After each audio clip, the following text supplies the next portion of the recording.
I was one of those founding few, the 4 or 5, that really saw the need for an organisation within Birmingham that was encouraging potential entrepreneurs to get advice and helping them to get advice and get their hands on funding and direction for their new products and their new ventures.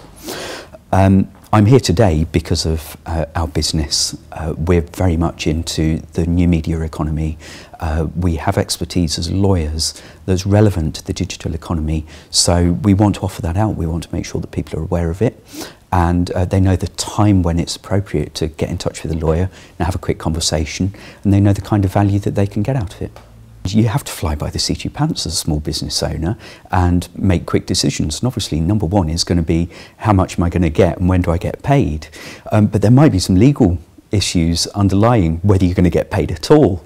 And acting on the other side for the buyer, whether you're only going to have to pay once or you're going to get stung with something else later on as the price increases or the scope changes for the work. So part of it is, when do I need the lawyer? Is it just for the terms and conditions, or are they more of a trusted advisor, somebody that you can pick up the phone to and just bounce business ideas off? So the kinds of things that we're advising on are your sales process, using confidentiality to the max in the sales process, developing relationships with developers of software, suppliers, and of course customer leads.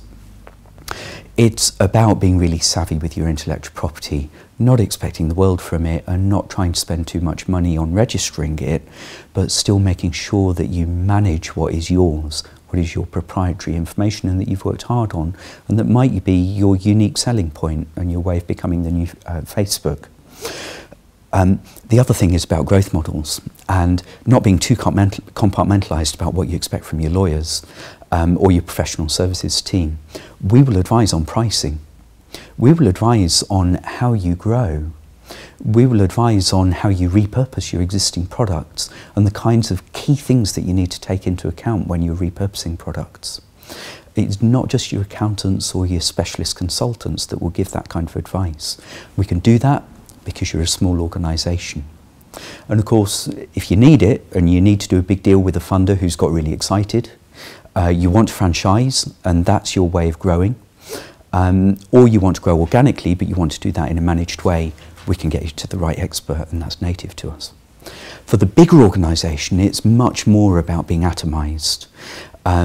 You need a specialist in, you've identified the deal that you want to do or the thing that you want to achieve, you need a specialist that gets you from A to B. So it's about knowing that there are law firms out there that aren't so big and hairy that they need to charge several £100 per hour to get the job done, but they still have the capability, either nation-beating or even world-beating capability. So at Anthony Collins Solicitors, we want to get the message out that we're open for business on some of the key things that you're going to come across in the digital sector.